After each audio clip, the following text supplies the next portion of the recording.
Hello everyone and welcome back to Arctic Retro. In this video I'm gonna take a look at something I haven't used for about 30 years now, and it's an Amiga sampler.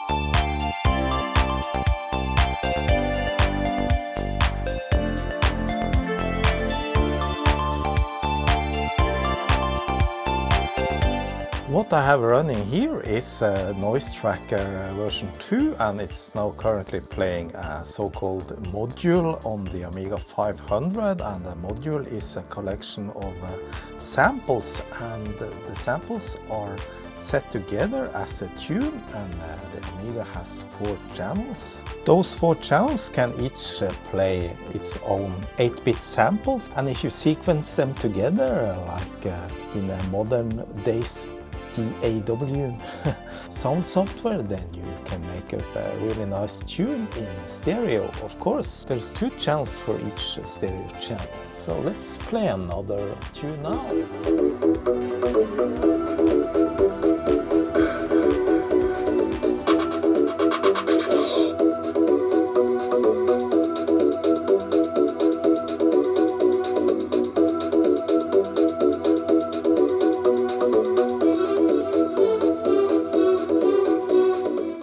Before I continue, I just want to thank my sponsor PCBWay. They made this PCB here for a 1581 floppy disk drive, and they deliver amazing quality and really fast shipping times. Besides PCB manufacturing, they also do 3D printing, and I got this case for the 1581 floppy drive made by PCBWay in amazing good quality, and yeah, very nice white color.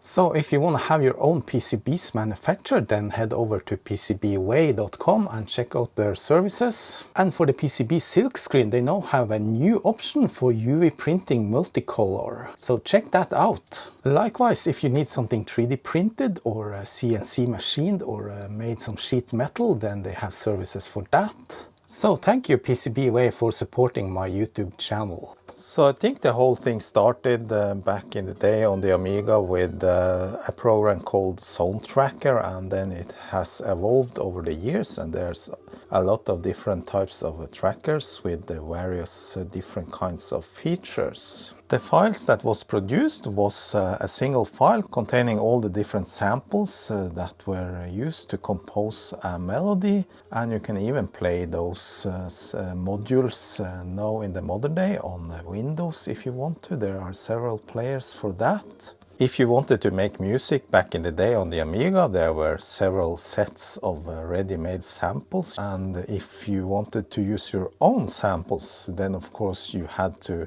make those samples yourself, and then you needed some additional hardware like this one. It's an Amiga audio digitizer, a so-called sampler for the Amiga, and this one you connect to the parallel port on your machine. There are many different types. This particular one also uses this, I think this is for the serial port as well. I'm not really sure what it is using it for, if it's for power or whatnot. And here you have an audio input where you can either use a microphone or some external audio device to play off your analog sound, and then you could sample it from the Amiga. Me and my best buddy back in the day, we both had an Amiga 500, and we actually used to make some music, most for fun. We played around with the sampler and we made some tunes, and yeah. I suddenly remembered that, and I actually found some of the old tunes that we made back in the day. But then I actually was thinking I didn't really understand how it worked back then. So that's why I'm going to take a look at this now. With these tracker programs, your Amiga actually becomes like a synthesizer. You can play music.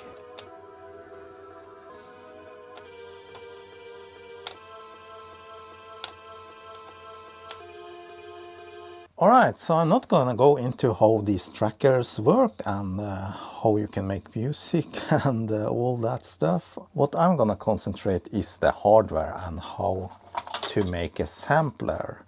I have this sampler here, but unfortunately it's not working. So the first thing I'm going to do is to see if I can actually fix it, and after that I thought I'll build my own sampler. Because it's quite a simple device and you don't need many components for it, so it would be interesting to take a look at how we could perform that. So I connected the sampler to the parallel and serial port here, and yeah, let's see what happens if I try to make a sample with this now. Oh my god, I had to rip it out quickly because it started to smoke and smell burnt. Oh, it smells really bad in here now. Not really sure what happened, but yeah, I tested it yesterday and I didn't notice anything wrong then.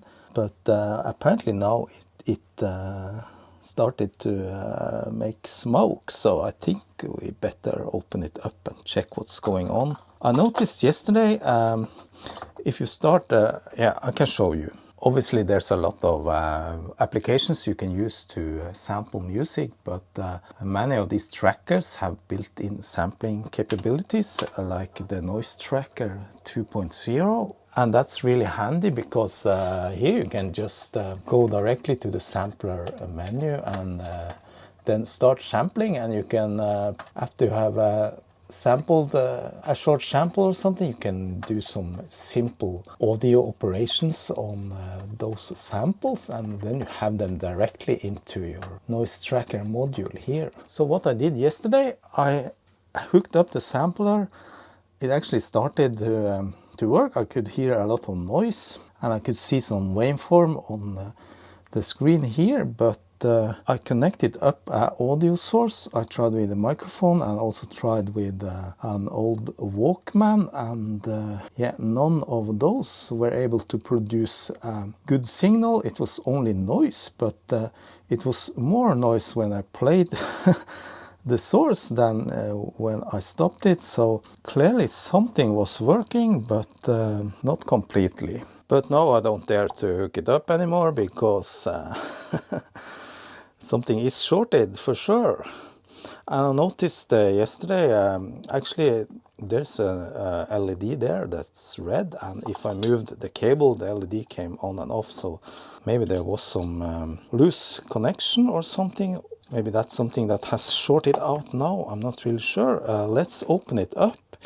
Even if it says no uses serviceable parts inside, breaking or removing of this seal will invalidate the guarantee. Well, I don't care about the guarantee anymore. Hopefully it didn't break anything inside my Amiga. Just gonna cut this label and open this up. So I tried to find some information about this particular sampler here, and there wasn't much to find. It is mentioned in the Amiga hardware database, but only with a few ads. No user manual or anything like that was found. But this is supposedly a stereo sampler made by Trilogic in the UK.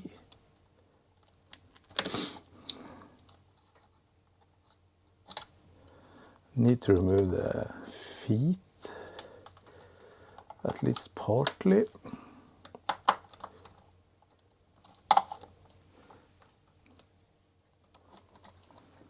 Oh, the smoke in here is really bad, or at least the smell. I think I need to evacuate for a moment, but let's take a brief look inside. Oh yes, yeah, there's a loose cable. That wire over there should probably be there, and it has perhaps moved over and shorted out something. Can't really see anything that's been burnt, but you see this capacitor here, that chip near it, it looks like it's kind of wet on the end, so maybe we have had some leaks, but there's nothing burned. Maybe the smell just plastic that got hot, and yeah. Marking on the chips looks like it's faded away. But as you can see, there's really not much to it. There's two simple chips, a couple of resistors, and yeah, a couple of capacitors. There's a potentiometer there. There's some adjustment there as well. So there's not much I can do to repair it anyway. I mean, if I have the same chip, I can obviously replace those, but I can replace the caps. But I wonder why it started to smell burnt. Maybe it was just connecting and shorting, because black and red seems like power. So maybe it has shorted out the Amiga now and has damaged one of the CIA chips. The cable has been tied down with just some melting glue, but that's all loose now. So I think I'm just gonna take out the cable. We have red to the left and black to the right.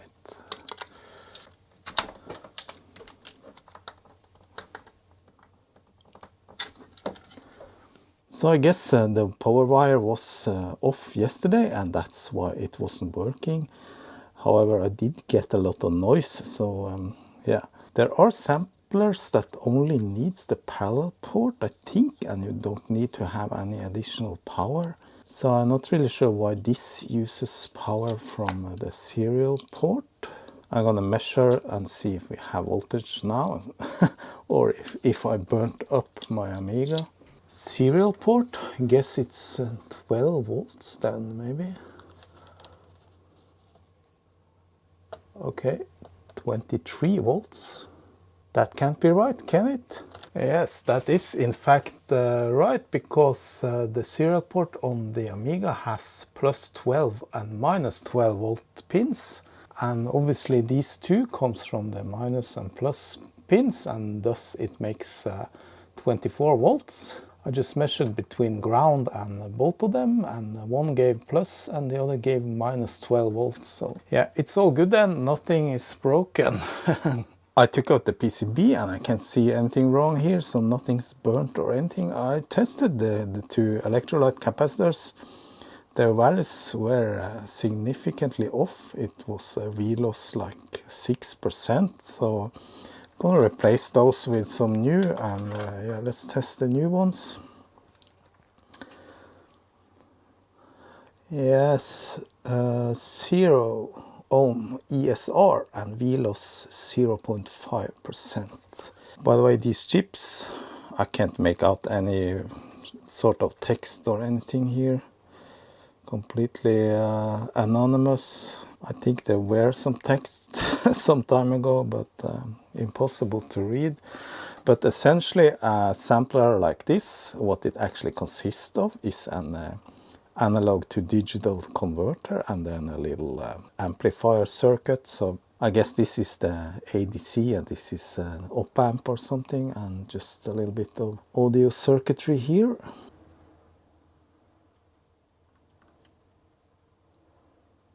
I replaced the capacitors. I have soldered the wires back on. I have applied a new hot glue here to keep it to the case. And yeah, as you can see on this wire, it's black there. I don't think I burnt it. I think that was when it shorted. So I'm really happy my Amiga didn't break.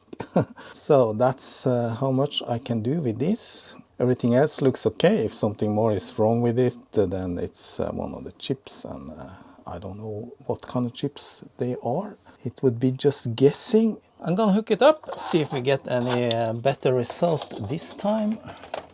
Well, at least it doesn't smell burnt plastic now. So now if I go to sampler, I haven't connected any audio source. Yes, yesterday it was a lot of noise. Alright, so now it looks more stable.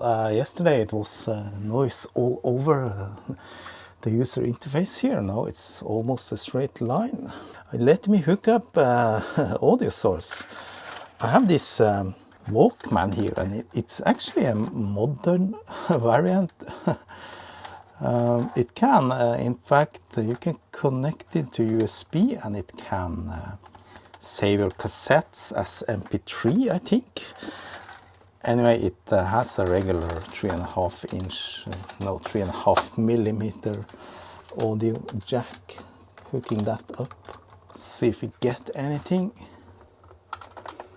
Yes! It's quite noisy and very low.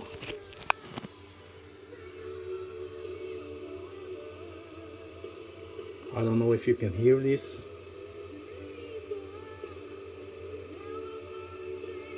Gonna try and adjust that input level.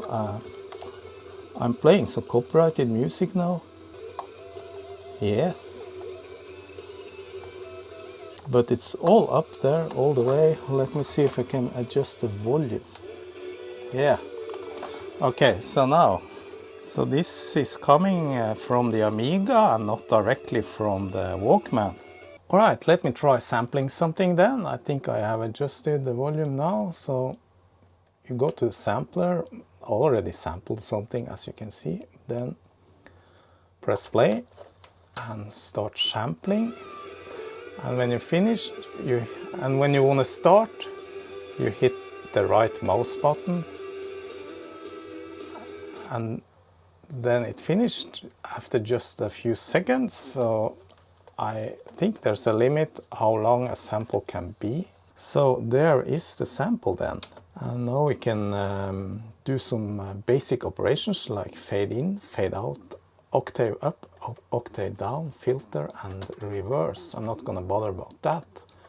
So now we should, with this sample, be able to play. Yes. But that's very slow.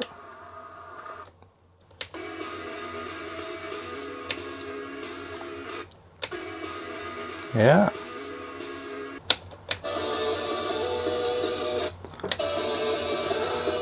So you sample at some current rate and then you play it off in different speeds. I'm not really sure the correct terms in music language, but it's different octaves then. Now I have edited the track and inserted the sample in all the 4 different channels. Let's play that. Yeah.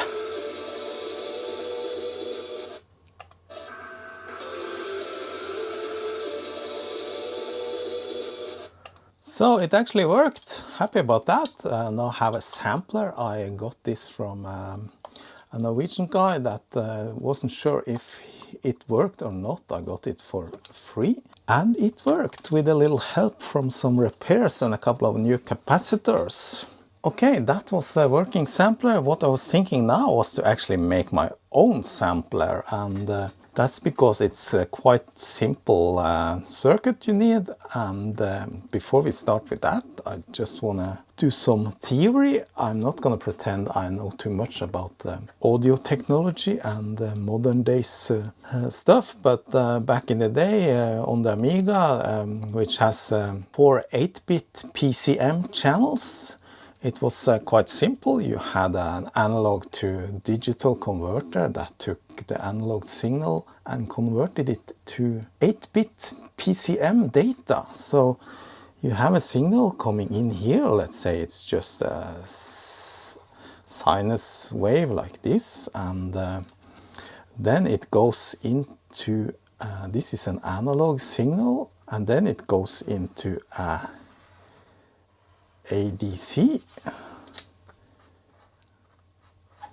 chip, and this ADC has 8 outputs, which corresponds to 1 bit in 1 byte, and the signal here is converted to bytes, which has obviously the number 0 to 255, but for a sample it's actually minus 127 up to plus 128. So then we can imagine this analog signal here being converted. Depending on the bit rate, you just make a sample. You say, okay, this is the midpoint, and you sample here, here, here, here, here, here, and the length, that means the amplitude of the analog signal, is then converted into bits. So each sample point here will be a number between minus 127 and 128. So this is on the upper side, so let's say that's 50, and that is 70, and that is 150, and so on. And when it goes below the 0 point line here, it's minus 60, minus 80, and so on. And this one results in a data set consisting of bytes, and these bytes comes out from the ADC here and is then fed via the parallel port to the Amiga.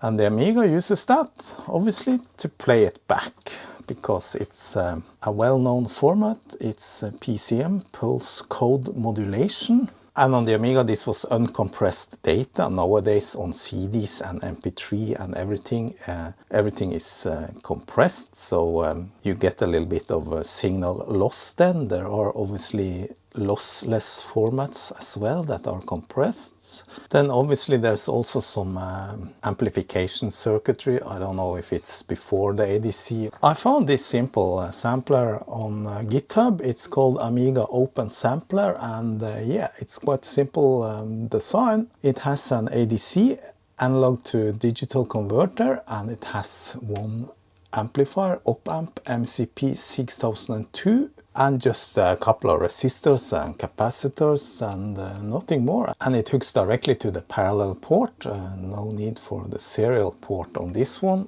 So I got what I need here. I have the ADC, it's an ADC 0820CCN, and also the 6002 operational amplifier. I got several of those, so should be good to go. Rest is just basic stuff. I think I have everything. I was thinking just building this circuit first on a breadboard, and then afterwards maybe solder it up on some kind of PCB. Or at GitHub you can download and get ready-made PCBs if you want from PCB Away or some other place.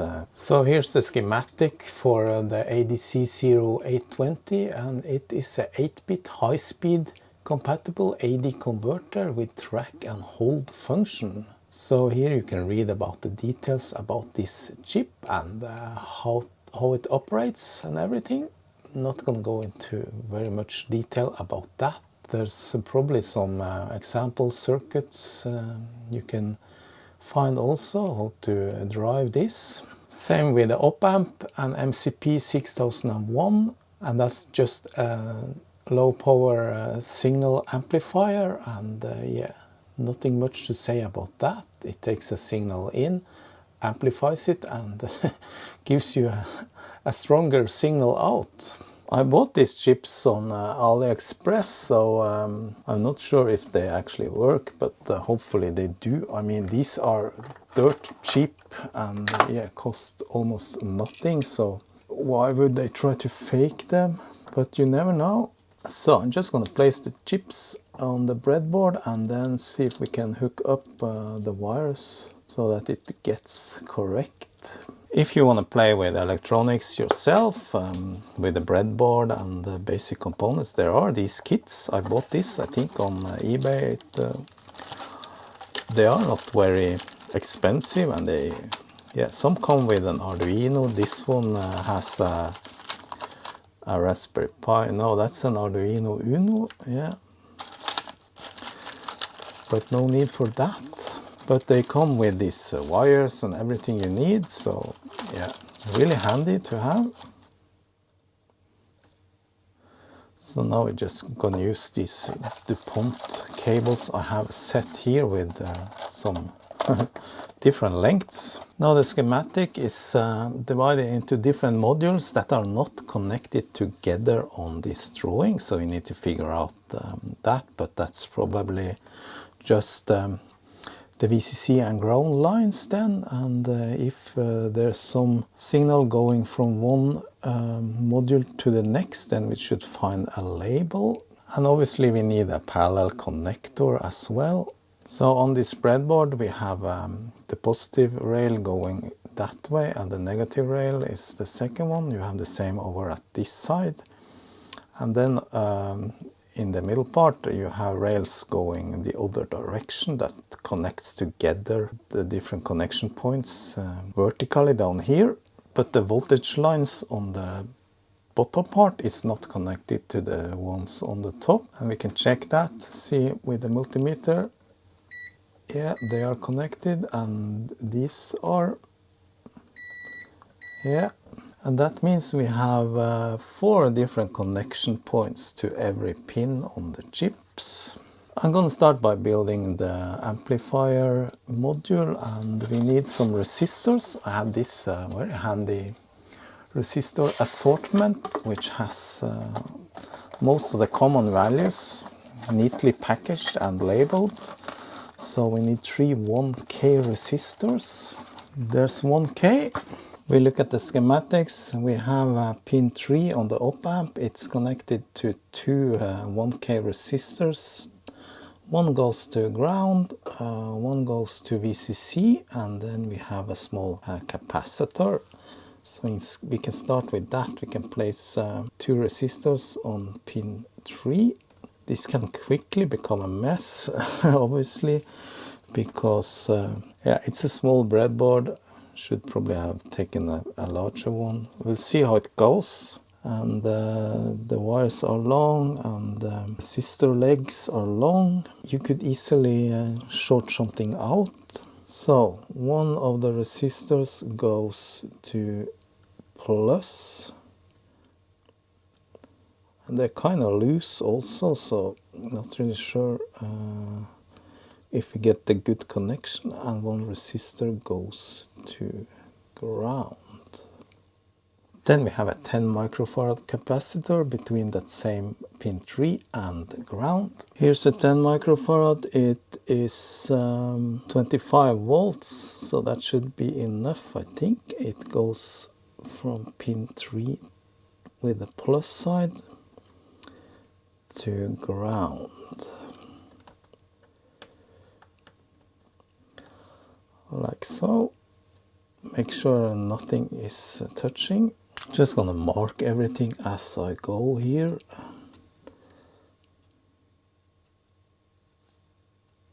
And then for pin 2 we also have a 1K resistor that goes over to another 10 microfarad capacitor. And then from that capacitor it goes over to mono audio, so I'm gonna check up on that later. We're done that. And then we need a potentiometer here, and yeah, potentiometer is a variable resistor. On GitHub you find the bill of materials. That's the list of all the components with the right values. And it says to use a 10K potentiometer. Let's see if we can find one here. Here's a 10K potentiometer, so just to double check, all of these are not labeled. Just measure between the 2 outer pins. Yeah, that's 10K.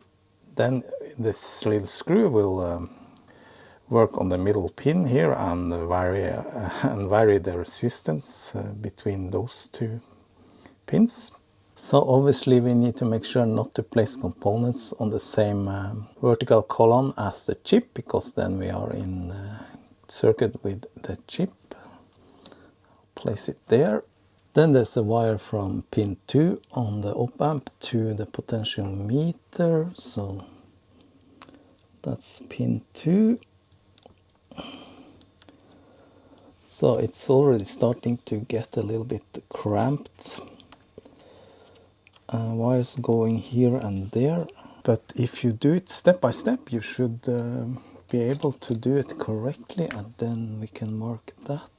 Then the 3rd pin on the potmeter is connected to the middle pin, and then the middle pin goes down to pin 1.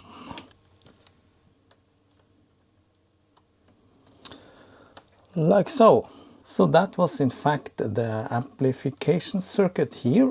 It's done, and it only used 3 of the pins. There are probably 2 amplifiers in that chip. We only use 1. So next is the ADC, the analog to digital converter chip, and yeah, it's even simpler. It just has some connections on some pins, 1 resistor there, and 1 capacitor there, some ground connections, and then all the lines to the parallel port. So I'm just gonna hook up that without filming, and then I'll be back. That was the ADC block without the actual data lines. I fed up the ground up here so that I could more easily connect ground from pin 11 up there.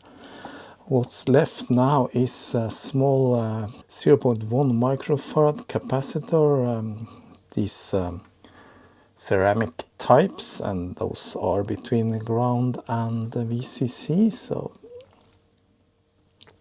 that's to prevent noise. So then I think everything here is done. This one has a strobe signal coming in from somewhere else. So we need to figure out where that is. Yes, that's over here on the parallel connector. There's a strobe, so that goes there. I'm gonna fix later when I'm gonna hook up the parallel connector. Then we have 2 small blocks, one here and here, that we need to fix. Up here we have the audio input connectors, and they are connected to 2 1K resistors and combined into one mono audio signal. Yeah, and that is the same that we have over here, so we just connect from that capacitor over here. What kind of audio connector I'm going to use, I'm not sure yet. I'm just going to install a little jumper. So that's going to go there. I hope the pins are long enough to connect.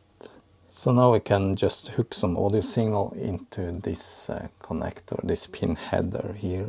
Yeah, and obviously since it takes a stereo signal in, it has a common ground, so we need 3 pin headers.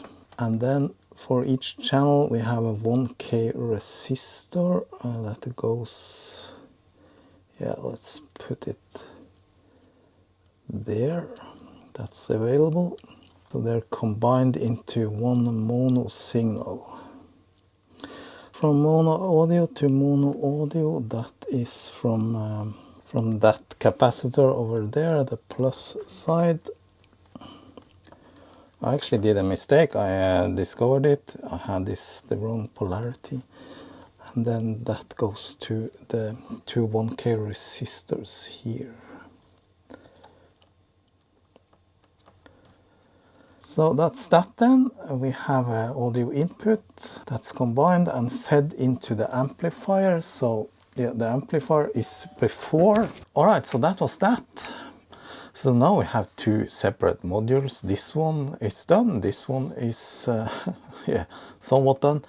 Obviously these 2 are connected together, and that's via this V0 line here. So that's gonna go over to the V0 here, and that's between pin 1 on both of the chips. Just need to find a place for this there, and pin 1 is there. Now there is a separate diagram here for the op amp, and it says that it needs VCC on pin 8 and ground on pin 4, and between there's a 0.1 microfarad capacitor. So yeah, we still have some more to do there. They could of course have drawn this into the same drawing, but sometimes they do it like this. Just gonna add that pin 8 to plus. I just do the same as with ground. I feed the plus side up to this other plus rail that goes here, and then we can connect a shorter one there. Pin 8 is the last pin there, and then we can go there. And pin 4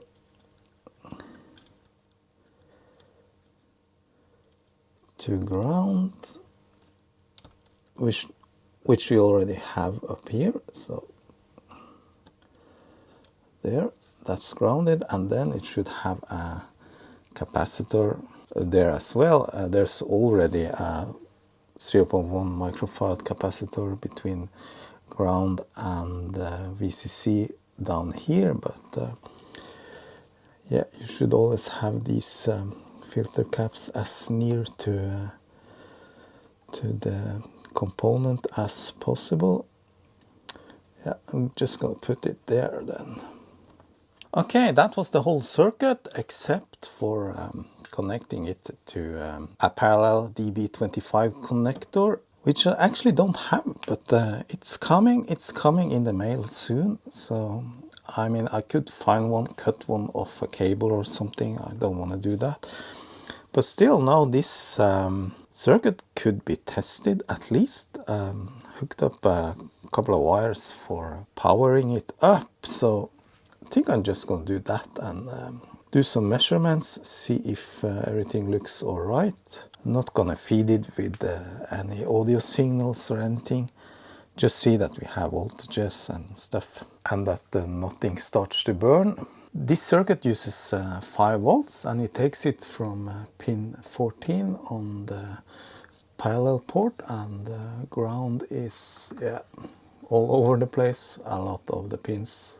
But I'm gonna hook it up to my bench power supply, set it to 5 volts.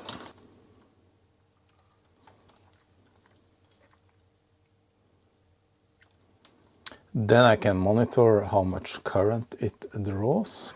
I set it to 5 volts and max 200 milliamps. Let's turn it on. Yeah, it draws 9 milliamps. So nothing much. Just gonna check some voltages and see that I have what I need. Yes, seems like we have what we want. Everything seems to be connected. Obviously, some of the connection points on a breadboard like this, especially with thin resistor legs, can be a little bit flimsy perhaps. Okay, so now I'm just gonna tap out the 8 lines that's gonna be connected to the parallel connector. And that's from the ADC, it's pin 2, 3, 4 and 5. I was thinking about just placing a angled pin header like this onto the board, but there's actually no room. Then I need to move everything to compact it. I don't want to do that, so I'm going to use these wires here. And then it's 14, 15, 16 and 17.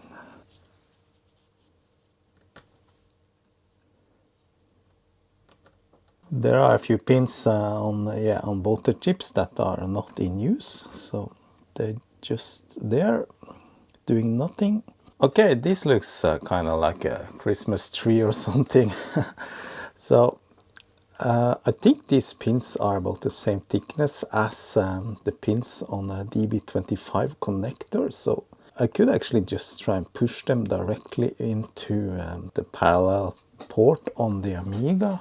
I'm a little bit keen to test this now, so yeah, let's hook it up directly to the parallel port. I found plus 5 volts and ground, it's there. Now it's important to find the direction of the pins, and yeah, some of the diagrams, they show the male contact pinout. So this is a view looking into a male connector. If we imagine we turn it around and plug it into the Amiga, then it will be the opposite direction of the numbering. So if we have pin 1 on the left here, then we will have pin 1 on the right up here. So we just count this way, and then pin 14 is on the bottom row there, and 14, 15, 16 and so on until 25. So I'm gonna try and hook up all the wires now and see if I get it correctly. Start with plus 5 volts. Oh no, that's way too loose. I don't think that's gonna work. No, it doesn't work. These wires are too short to reach, and yeah, already this one fell out. While I wait, I was just thinking, why don't I just make a little modification to this? I mean, it doesn't have any indicator of any sort, so just gonna add a little LED to it. However, just adding an LED to 5 volts, it's too high voltage for an LED, so you need to turn down the current a little bit, and to do that you obviously use a resistor. Let's use 500 ohms. We obviously doesn't want to power the Amiga, so it should use as little current as possible. So an LED and a 470 ohm resistor over the 5 volts should do. Let's test. Yes, it's pretty dim, but that's enough. Now it uses 15 milliamps. I had a little look around and I actually found this one. This is a parallel port. It's like a gender changer, so it male in both ends, and then I have this collection of yeah, is it called DuPont cables, and they fit onto the pins a little tight, but that should do. Now I can use these instead of this Christmas tree here. Let me see if it powers up at least. Yeah, green LED is on, so yeah, now I just need to remove all those wires and put these in instead. So I think that was all. Yeah, a little bit of a mess, but and if I try not to move it too much, then maybe the pins will hold. This one already came loose. All right, I'm ready to test. I just need something to connect the audio to. I just made this quick contact here. All right, some kind of messy setup here. I think everything is connected. All right, let's see if we can sample anything. Nope, there was nothing. So I'm gonna try and adjust that potential meter. Maybe that's the reason it's all the way up or down. That did not help. All right then, just need to double check all the connections then. Yeah, I had the audio input put in the wrong spots. I placed the 2 wires on the left and right channel. Obviously the black should be in the middle, that is ground. Let's see if that helps. Oh bummer, this floppy disk has been working all the time and now suddenly it stops working. Okay, it came through. Let's see. Sampler. Monitor. No. Did not help. Nothing. No, I can't really find anything wrong with my circuit and the connections, so I think I need to use the oscilloscope a little bit. It might be bad chips as well, you know, AliExpress. So I double checked everything and I actually found a couple of faults. Yeah, I had the one wire wrongly placed. I think it was hooked up to plus, this one, instead of ground. And yeah, obviously I hadn't connected the ground from the audio to the circuit ground.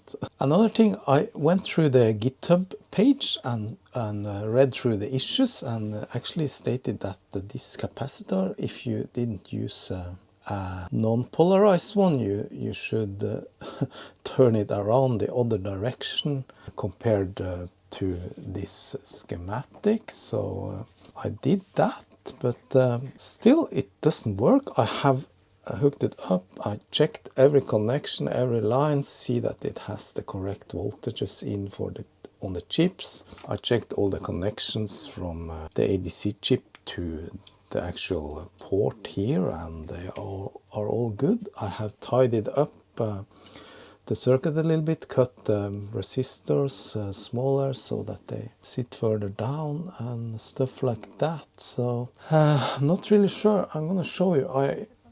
I actually get the signal in, obviously, from the audio cassette. However, the signal out that should be amplified, it's very weak. So I replaced the potmeter here with just a 4.7K resistor instead of having the potmeter, because don't have to. I was a little bit unsure about the potmeter, if it was actually properly connected. I actually also hooked up the other professionally made sampler, and it still worked. I was afraid I had damaged the computer or something. Anyway, let's take a look at the output signal from the Walkman.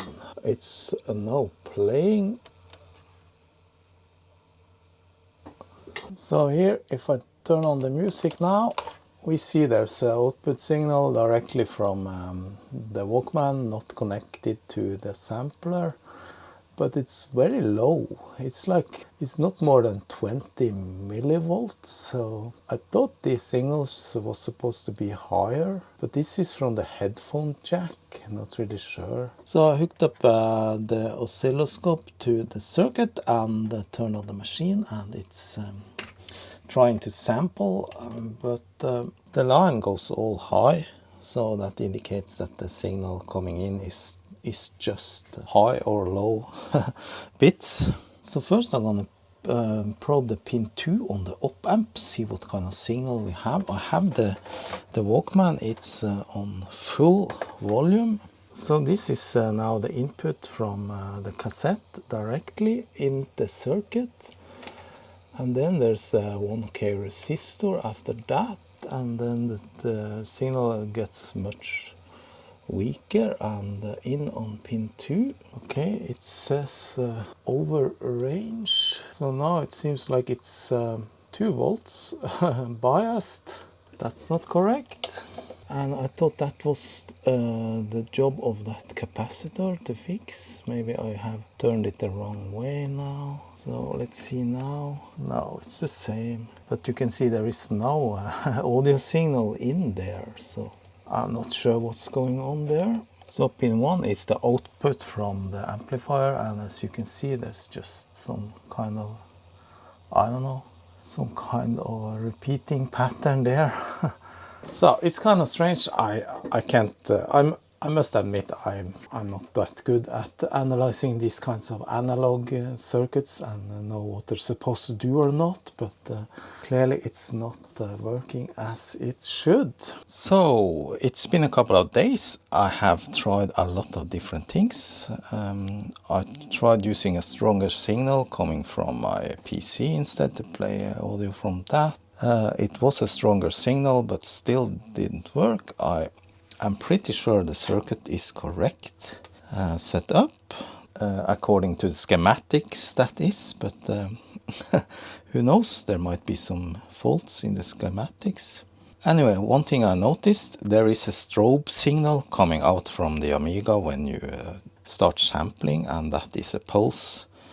That is actually the rate which the sampler should sample the signal, and the strobe signal is going low, and it's strong and clean if I measure directly from the computer. But as soon as I hook up this circuit, the strobe signal which goes in here, it becomes almost invisible. There is no, it's just below 1 volt down from 5 volts, so that obviously does not work with this chip.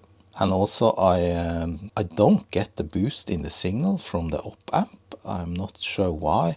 I have replaced both chips with a couple of others, and still the same, so I'm not really sure if this is a case of bad chips or what.